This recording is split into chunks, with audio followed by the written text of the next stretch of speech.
I've started recording this live session. So we'll begin as usual with trying to understand if you have any doubts regarding the lecture videos that I have sent. I have received one doubt. I'll discuss it, of course, but first let me see if there are any hands getting raised in this session. Anything on the number systems? I hope you are clear about conversion between the different number systems, how a general number system is built in order to represent a quantity, the division multiplication algorithms. Any doubt in any of those? Any query?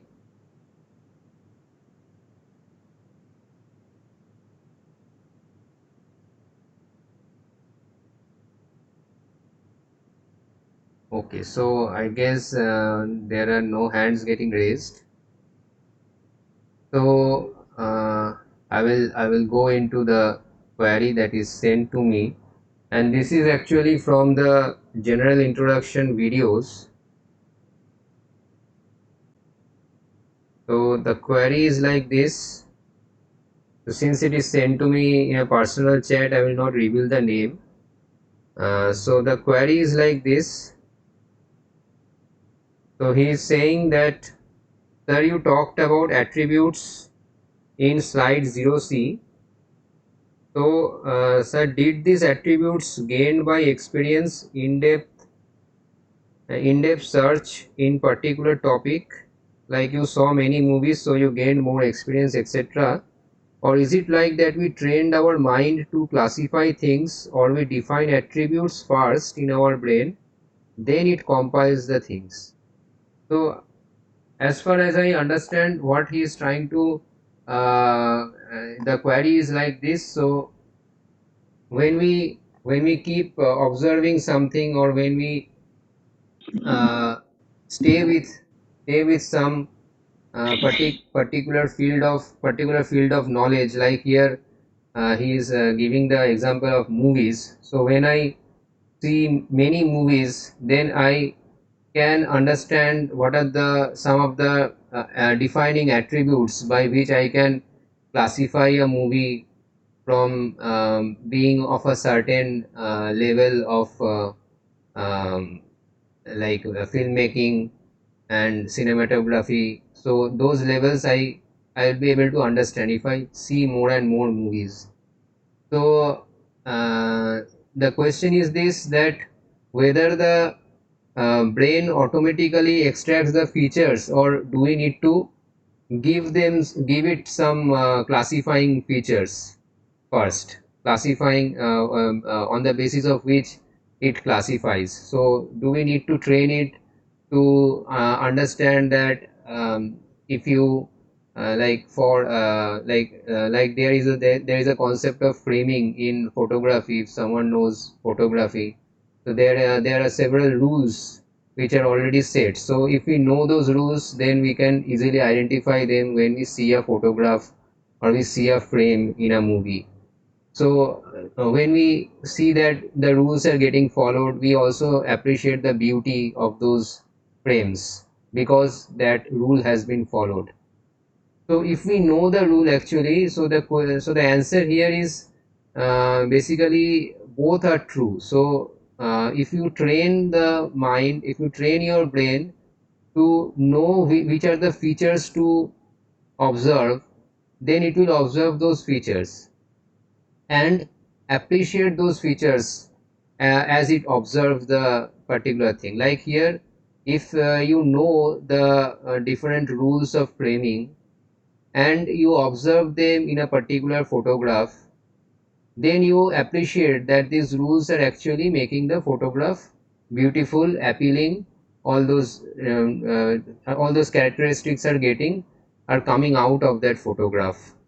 uh, so this is the way that you can that what happens, you already know the features, the brain is already trained, and then you jump into the problem and you try to discover whether you have to try to understand whether the set of photographs are, perhaps you see a million of photographs, and you try to understand which photograph is good and which photograph is not so good, based on the features that your mind has been trained with.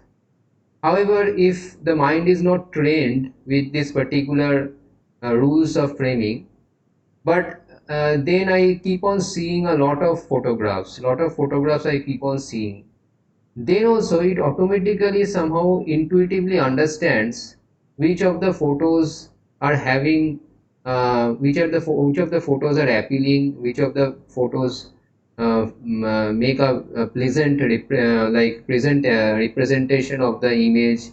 So that thing automatically the brain gathers some idea about it, though it does not know that does not know those rules of framing, etc. But the idea that it will get, it will be able to so once it sees a lot of different photographs, it will be able to categorize actually the photographs based on these rules. So if you then ask the brain, so which of the photographs seem to be of a certain quality, of a high quality, suppose, so you will be able to pick up those photos which you seem to be of high quality. And we will also find, so someone who knows the rules of photography will be able to see that the rules of photography has been well maintained in those photos which you are picking up, by understanding that they are of high quality even without knowing the rules. So what happens here, that that abstract understanding of the quality is automatically gathered by the brain, even though you don't know the rules very formally. So this is what happens. And you might have experienced this in several occasions, or in those topics, or in those fields that you take interest in. So even though you don't know many defining rules of the game, like maybe you are doing painting, or maybe you are doing photography, maybe you are playing something very well, it might not be that you know all the rules of that particular field, which would make you which would make the craft a better one. However, your brain is automatically able to automatically able to understand which are what, or what to do, or which are the defining features which actually make that thing better. So this is an automatic capacity of the brain. And so I hope this answers the question, so what has been asked. But I would like to extend the answer, and want to and wish to highlight something which you will probably most of you will be taking up as the years pass by, which is the field of machine learning and artificial intelligence. Many of you are actually interested in that, and we see that many of you take up courses and learn machine learning, how to apply the different algorithms. You also go into and learn deep learning, how to apply the algorithms, those things. There you will find that this particular thing is again coming up, this nature of intelligence. What we have tried to simulate in machine learning and artificial intelligence, the nature of intelligence we have tried to simulate. We have not directly, we have not given an if then else code in artificial intelligence. What we have tried to give them is the is a nature in how intelligence works, and we have tried to see whether the artificial intelligence will also work in the same way. And it is seen that the artificial intelligence does work in the same way. What I try to mean here, so like if you go into machine learning, then the first thing that you will see that there are several types of machine learning. So one is the classification problem, another is the clustering problem, another is the regression problem. So keeping aside regression, let us only focus on classification and clustering. So what is classification and what is clustering? In classification, actually, we train the system or train the machine by letting it know that these are some input features, and corresponding to that some output. You output is basically a class where you want to classify the available population. So suppose you get these shapes maybe, or yeah, you maybe the shapes, you are trying to train the system on shapes and colors like this. So when you give a particular object, then maybe you can define that number of edges or number of angles that are there, or its color. So these are the features, and then you classify it to some set A. Suppose this is the class A objects.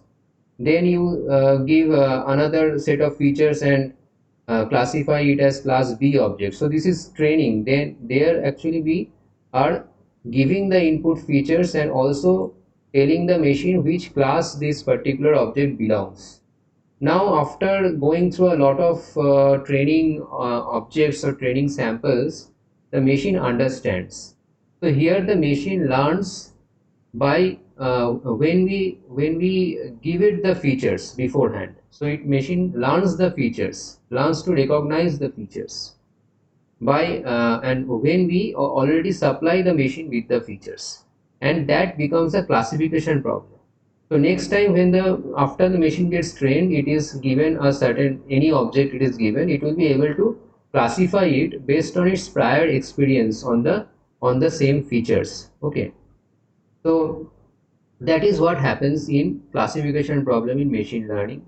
And our brain also has this capability where if we are trained with certain features and we know that, like the photography example, we know the rules of good framing.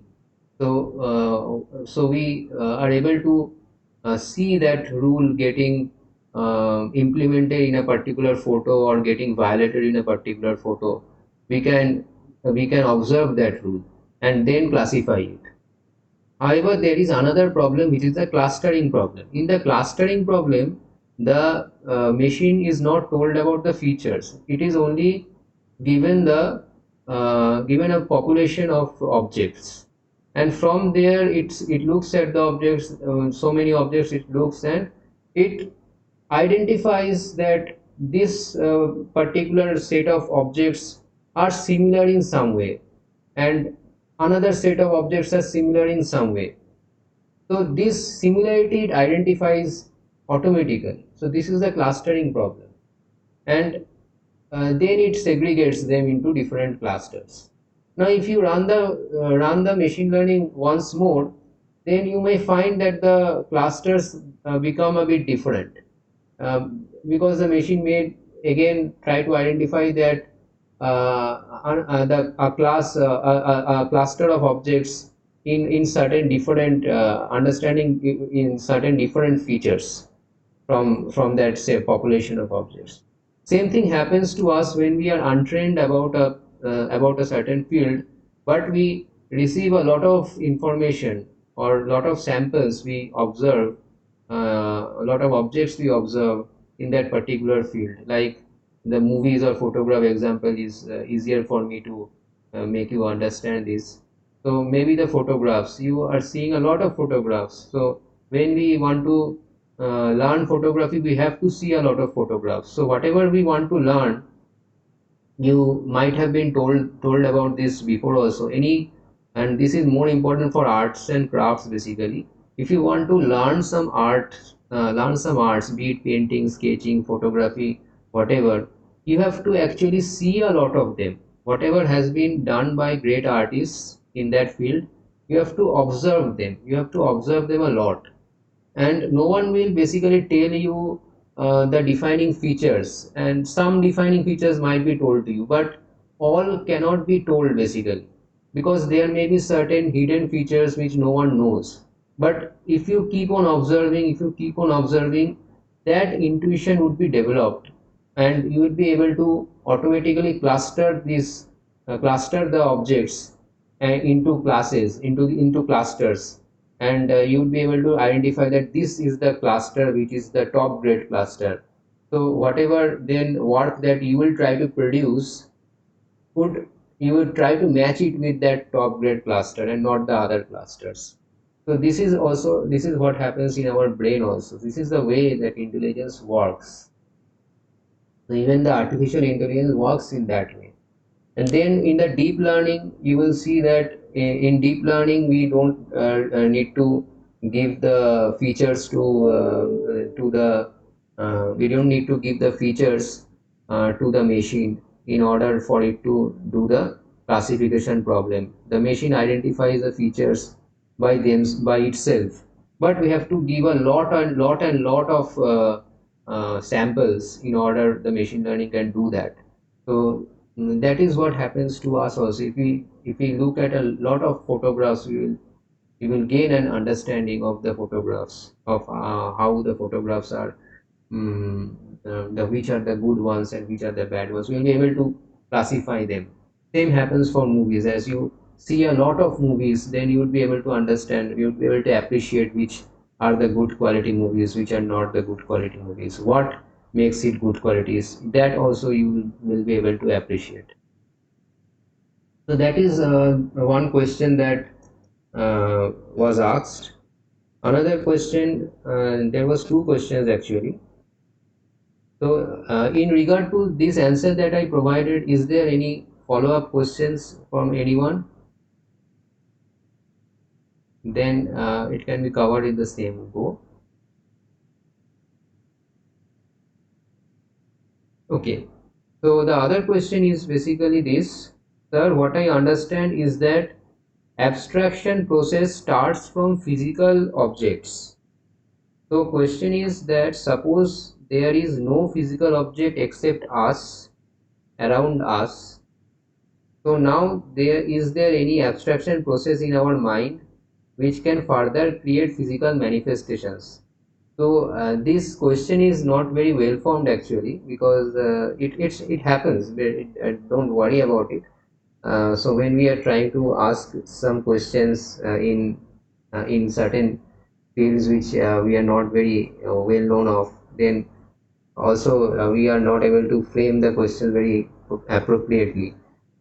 So actually the problem in this question is that asking that suppose there is no physical object except us around us.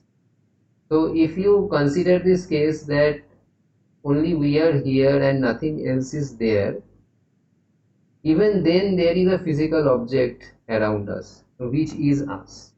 So you cannot exclude the physical object. So we are physical, right? So when we think about ourselves, so when you see our hand, our own body, we can observe our body. So this is physical. This is physical observation. So you cannot escape this physical observation. So actually, what I would try to answer it in some way.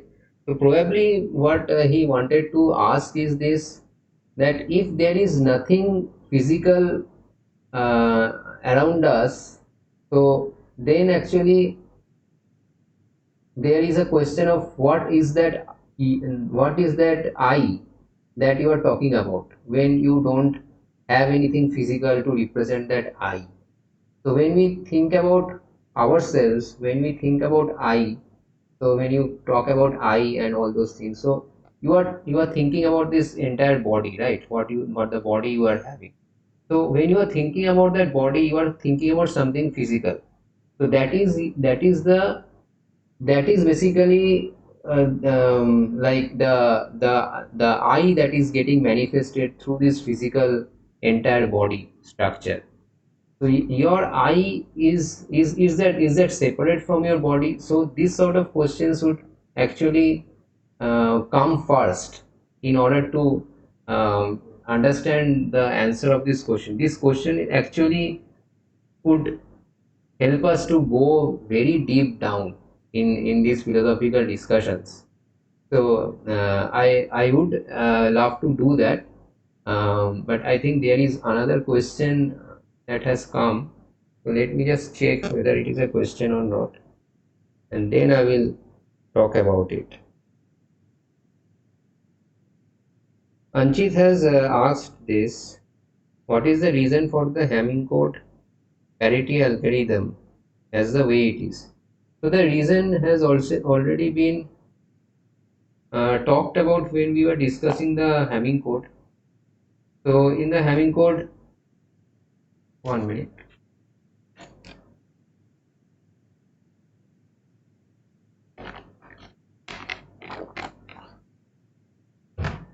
So the Hamming code, in the Hamming code, it is already told what is the reason for making the Hamming code. We are able to actually pinpoint the particular position of the error if we are using Hamming code. But the restriction is that we have to assume that only one bit has been in error. So if there are more number of bits in error, then the Hamming code will not be able to point out the position of that error bit. But if there is only one bit in error, then with the help of Hamming code, that particular bit can be identified. So when you identify that bit, then what happens? You can correct it. So if you can identify the error, you can correct it. And in binary, there is only two options, like either 0 or 1. So if you see that the error bit is 1, that means the correct bit would be 0. And if you see that the error bit is 0, the correct bit would be 1. So you correct your word and then process it further. So that is the utilization of the Hamming code algorithm. Does it answer your question, Anchit, or is there any follow-up questions? Then you can type it in the chat, or you can ask it also.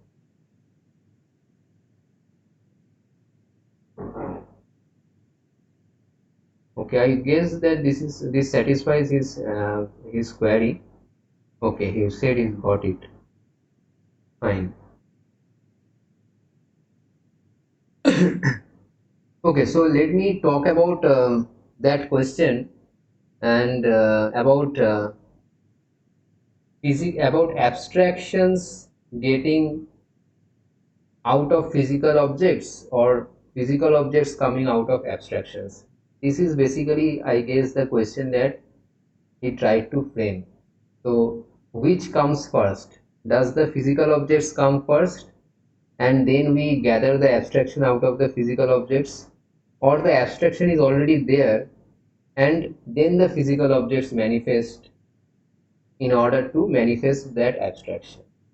So which way it is? So this is a very deep question actually. So and almost it seems almost like a chicken and egg problem, that which comes first, the chicken or the egg? And here the way he has tried to form the question, he has taken a reference frame, the observer being us. Okay, and then he's saying if only the observer is there and nothing to observe, then what happens? I think that is what he is trying to say. If the observer is there and there is nothing to observe, then what happens? Then what happens? Does the abstract ideas come out of somewhere, or the abstract ideas, like where they reside? Are they already there with the observer? So in that scenario, first we have to understand the problem of the observer uh, without a physical manifestation. So if the observer is us, then the usual way that we understand us is about this body that we identify with ourselves. But then you have to understand what this body is doing actually.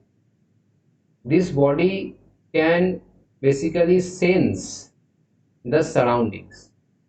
The body can basically sense the surroundings, and you have been given five senses in order to do so.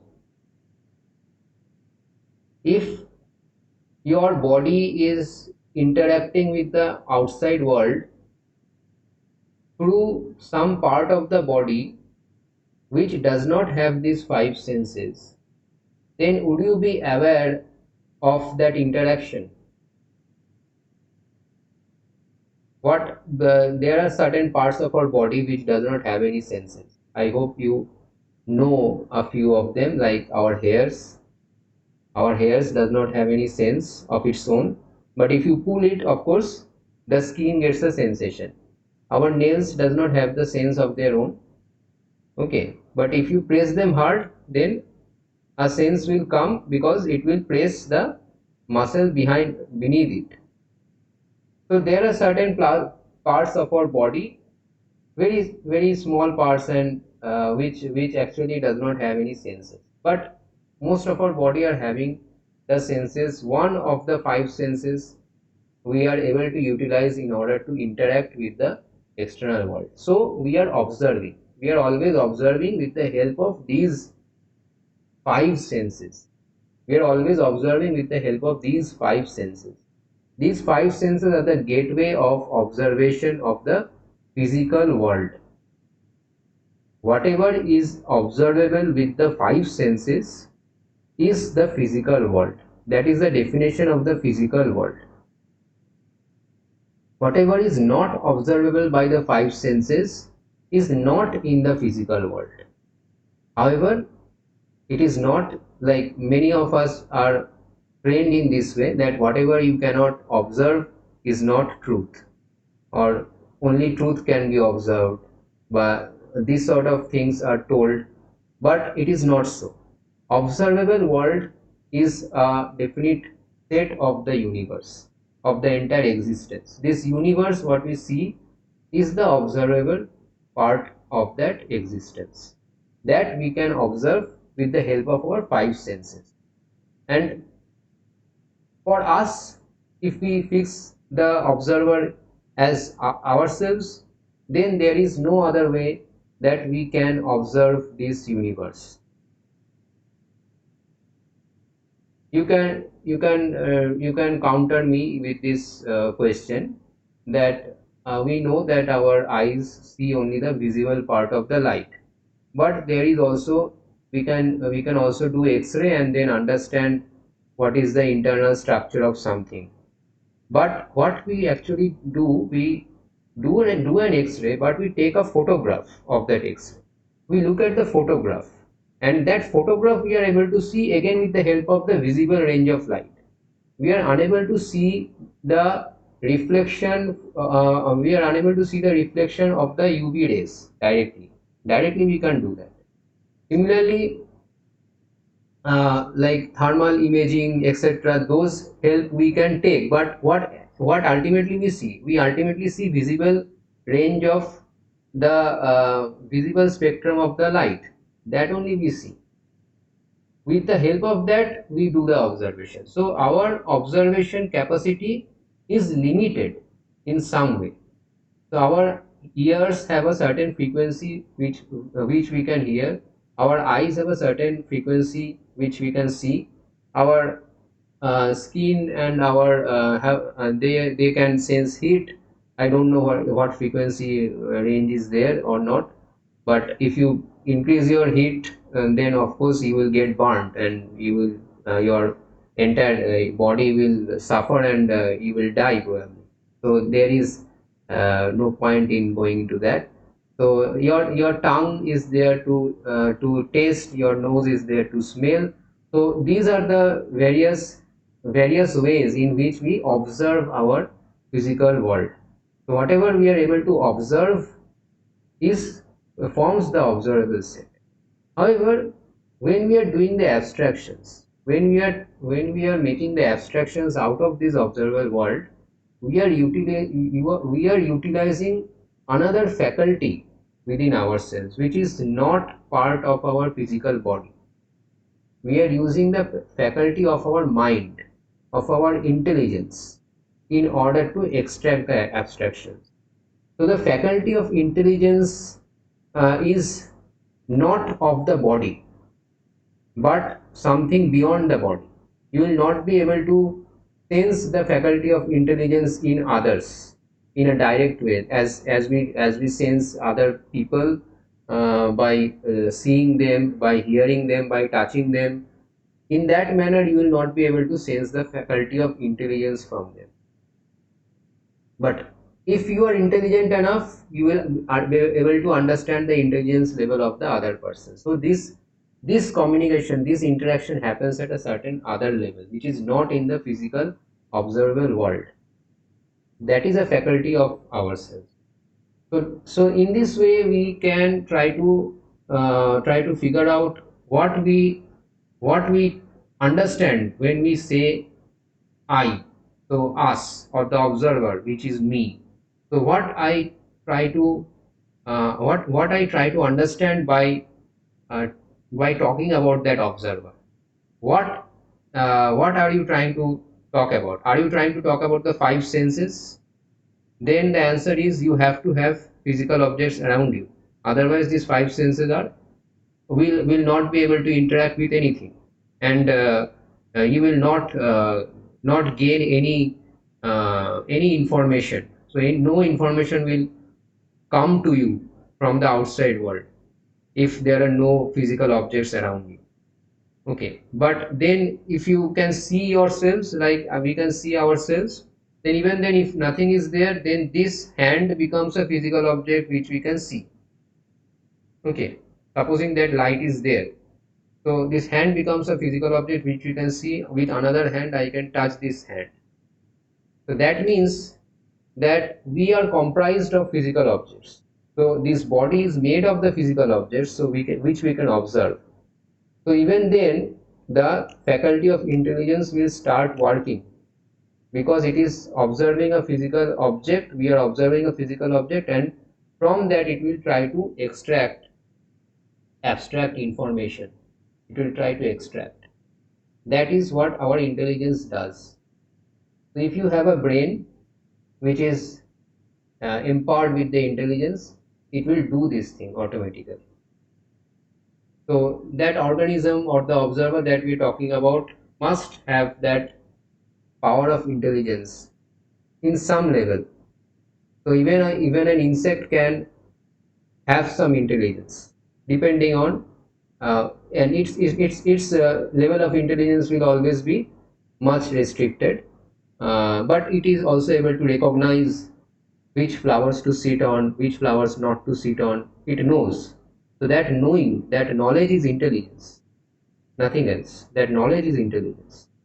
So we also know, we also come to know because our intelligence lets us develop this knowledge within us. So that is the level of intelligence.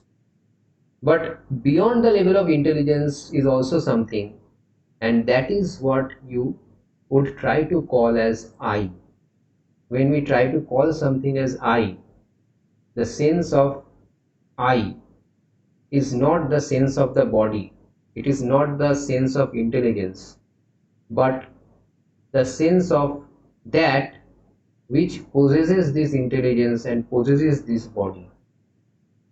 Something is possessing that intelligence, something is possessing this body through which it is able to interact with the external world. Think about it. You will be able to think about that something actually. You can think about that something which is a sense of I. Now imagine a situation. Just spend a moment or two with this realization that whatever you think about as I is possessing this body, having the intelligence in order to understand the interactions from the external world and transform it into knowledge using the intelligence, which is also an attribute of that particular thing which you call as I.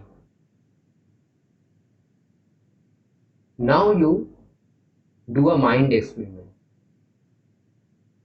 You try to imagine a place where you are, where there is nothing around you. You cannot see, so your capacity to sense light is gone. Suppose your capacity to sense light is gone. Your capacity to hear sound waves is gone.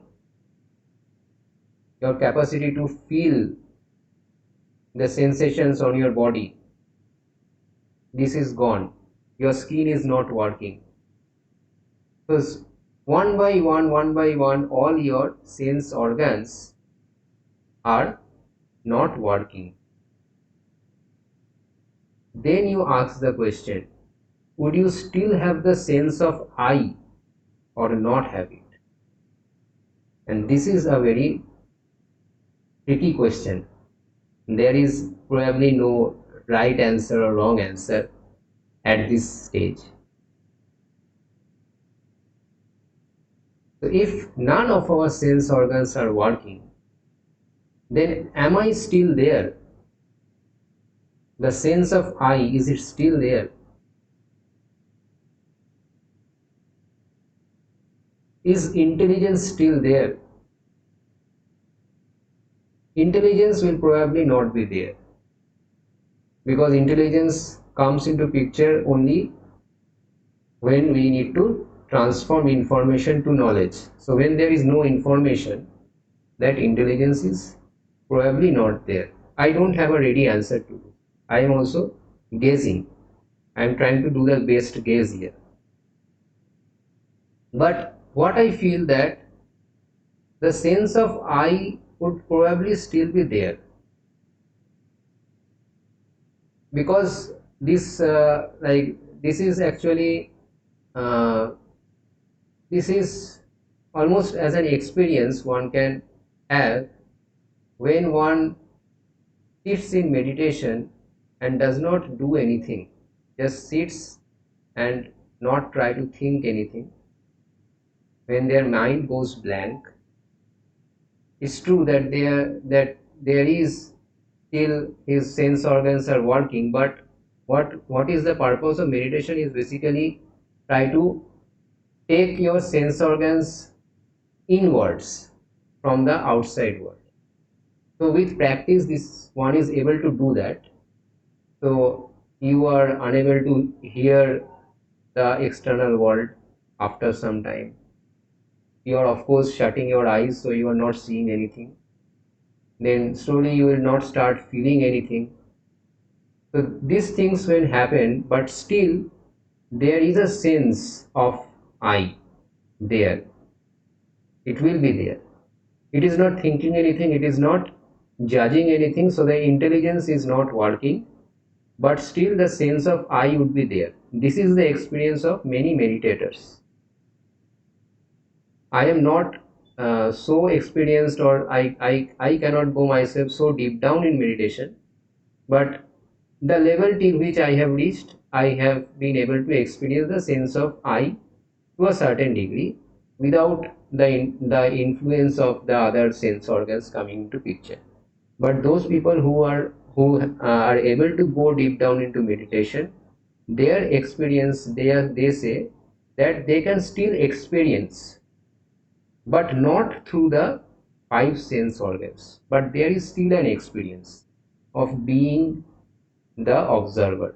What do they experience, what do they observe is another story, and it may be personal. It may be one person will observe something and another will maybe observe something else. But this is the story of the sense of I. So probably that sense of I would still be there. So this is quite deep actually. So something one may not get very readily, and this requires practice also. As I said, this has a actually well defined spiritual practices there in order to experience that sense of I without the influence of the sense organs and the intelligence influencing you. Okay, So there is certain spiritual practices which lets you do that. So then from that perspective, if I ask the same question, so if I am only having that sense of the observer and nothing else, then what is happening? So now we have to ask the question from that reference. If I have only the sense of I and nothing else, that I am not sensing the physical world, I am not even having actually the abstraction now, because my intelligence will also not be working. I will simply have an experience of being myself like that. So what is happening at that moment is not very straightforward to answer, because that is an experiential uh, thing. That is not something you can deduce, or you can derive from other observations. Not something direct. It is an experiential thing. So what will happen at that point is basically you have to reach that point. Otherwise, you will not be able to say anything about it. You have to reach that point and experience for yourself what happens then.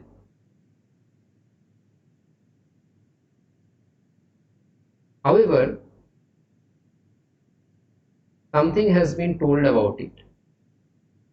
Now, this you have to take as whether you would like to believe it or not, but it is like written, and hopefully people who have experienced such states have understood it and probably written it down. But for us, we have to take it as told. So there is no way we can verify it. Okay. But maybe with the level of intelligence that we have acquired, the experience that we have acquired, we may find some logic behind it to be true. Some of us may find it totally unworthy to think about. It is depending on how we actually think about the world, how our minds, in which level our minds are. So in that manner, actually we observe the world also. We observe everything. So what is actually written, that I can tell you. It might not be believable to you, no problem. It might be believable to some of you. So it is like that. So what is told actually, that before everything was created, there was God still there. So God is basically presented as the ultimate abstract concept, the ultimate cause behind everything. So that cause is always a abstract thing. So what makes something manifest? So that is the cause of it. So when the ultimate cause means there is no cause superior to that which yields that particular cause. So the most superior one, the most superior cause beyond which there is nothing, is termed as Brahma in Vedic literature. So I am talking about Vedic literature because that is what I know about. So in Vedic literature, it has been termed as Brahma. That is the cause, ultimate cause, and that is the perfect and the most complete. So those attributes has been assigned to it, and that abstraction level is so perfect that no one would be able to reach it, because now when from that abstraction things will get manifested, there will be corruption associated to that manifestation. And this is how it has been told also. Corruption will get manifested. The Brahma will never be able to manifest itself in a perfect manner. We will also be never able to recognize Brahma as itself in a perfect manner. We have to raise our abstraction level to the level of Brahma, but most of us will not be able to do that. Only very few who actually takes the spiritual path and practices a lot in that direction. After a very long process, it may take lifetimes also. So there is story of lifetimes also in order to attain that state of Brahma. So the story is like this, the story of creation is like this, that this concept, which is perfect in all senses, now gives rise to this creation. So the chicken and egg problem is solved here by telling this, that the concept was before the physical observations. The concept was before the manifestations. So the abstraction is there always. So the abstraction is timeless. It is also the time is also unable to corrupt the abstraction. We know that time corrupts everything. So as time goes, everything suffers some degradation. But it is told that the Brahma is beyond time also. So Brahma, time is unable to corrupt Brahma. So it is such an abstraction. It is incorruptible and it is always constant. So its perfection is always maintained, and it is always there. It is always there. And whatever we see now around us is a manifestation of that Brahma to some degree. The manifestation of that Brahma to some degree of corruption. And the physical world that we live in is the is not told as the lowest. They are saying there are even lower worlds. So this is one of the lower worlds actually in manifestation aspect, in the aspect of manifestation.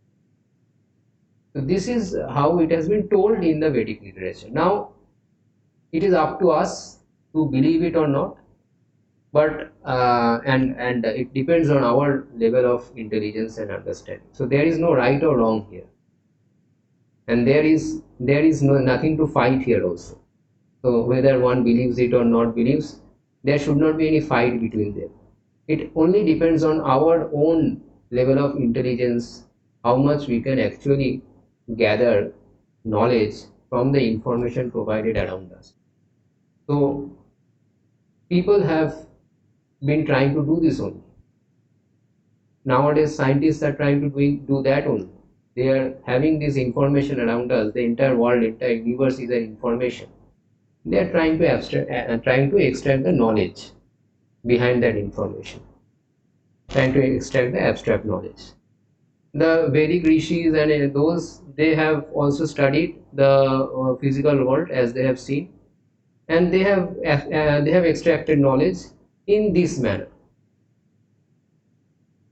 They also have a set of knowledge system, and that is actually quite logical if you go through it.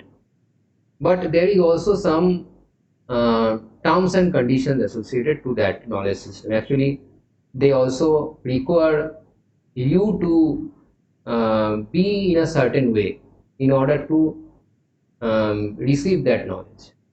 So anyone would not be able to appreciate that knowledge.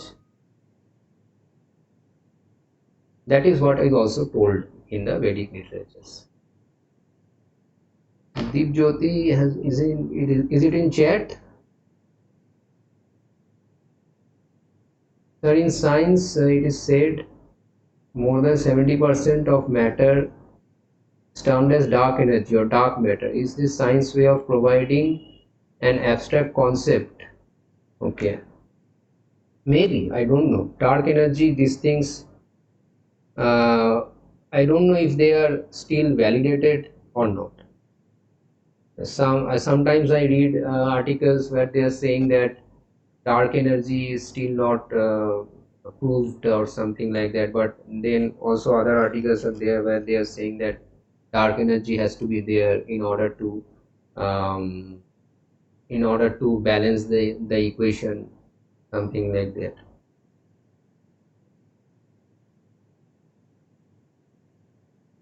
So I'm not sure about dark energy, dark matter, because what I guess what you know is that I know also. So I'm not an expert there. What those things are.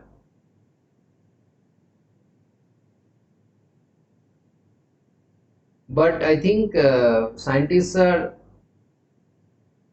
able to understand that whatever they have, whatever laws they have able to extract, uh, they don't fulfill all the even all the observable phenomena around us.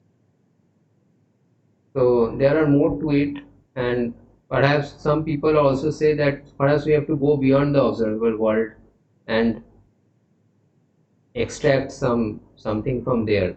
So we one of the limiting concepts of science is this, that they consider the universe to be a um, what do they say this, in thermodynamics there was a concept, right, that the heat cannot uh, cannot escape that system. So there was some concept, I don't remember that exact term. But the thing is that the energy, whatever is there in this universe, be cannot be uh, cannot be exchanged from outside. So everything is there inside, and all exchange is happening inside the universe only. So this may be a limiting concept of the universe. The universe may be exchanging information with worlds outside the physical world of existence. Entropy isolated, yeah, isolation. It is an isolated. It is considered to be isolated system.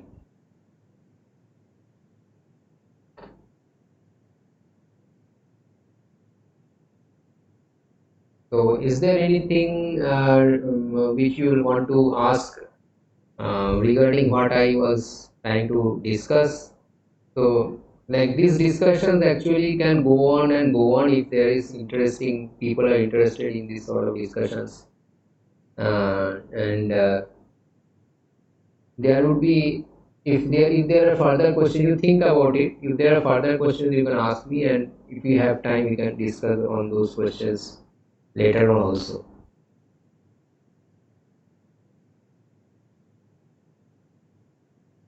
So now, just 5 minutes are remaining. So, did you go through that exercise that I told you to do about finding out the breathing rates of different animals? So, I hope you figured out that the animals which breathe less number of times per minute have a longer lifespan than those who breathe faster. So, it's very interesting to note. And as I think the Deep Jyoti last day pointed out also, that is it the reason that why we are told to take deep breaths? Yeah, this is the reason why we are told to take deep breaths, because it actually calms us down. So we are told to take deep breath because it calms us down. So it makes us calmer. So we are able to respond to a situation well. So we don't suffer in anxiety because something happens and which is unexpected, and then we suddenly don't jitter because of that thing getting happened. If you take deeper breaths, we will be able to respond to a situation in a better way. But there is also associated things with this. So this is only about our day-to-day interactions, how taking deep breath helps in our day-to-day interactions, social interactions, etc. But there is a lasting effect on our health. There is a lasting effect on our health. We become healthier individuals if if we keep on practicing the uh, this technique of deep breathing, and it just requires actually some about a week or 2 weeks conscious approach towards our own breathing. So you just observe how you are breathing. Are you taking longer and slower breaths, or are you taking rapid breaths? Whatever is your level of breathing right now, I'm sure all of us can make it slower. There is no limit to this. Ideally, there is no limit to making our breath slower, but there is a practical limit. So, I am sure that all of us can reduce our rate of breathing by quite a lot of number of breaths. So even if you can reduce by 3 or 4 breaths per minute, then it would be a lot of improvement in your health. You can try to do that if you do it consciously. Consciously you observe your own breath and practice it. So whenever you are not engaged in something, you engage your mind in observing your own breath. Make it a conscious habit for around 2 weeks. If you make it a conscious habit, you will automatically find that your breathing rate has decreased. And when it happens, you will also observe noticeable change in your own personality as well as in your health. You start feeling the difference. You will have a feeling. One cannot describe this feeling. You will have a feeling. You will feel the difference if you do this practice. I could say many other things but on this topic, but right now our time is getting over, so I will leave it here. Probably we can take the discussion later on in other live sessions also. So today I will actually upload a few more topics which will be on numerical examples. So you go through the examples that I solve in the lecture video and practice on your own. You can create your own examples actually. You practice some more and you will be also given a tutorial sheet in the next week on these numerical examples. So then if you keep on the practice, then you will be comfortable in answering the numericals also. And if there are any doubts regarding the way I am solving this and you are not able to understand some of it, then you can always ask me. Next week we can spend our discussion sessions on that. So thank you for your attention. I guess we can end the meeting now. Okay, so I guess there is no more questions, so I will end the meeting. Thank you for your attention.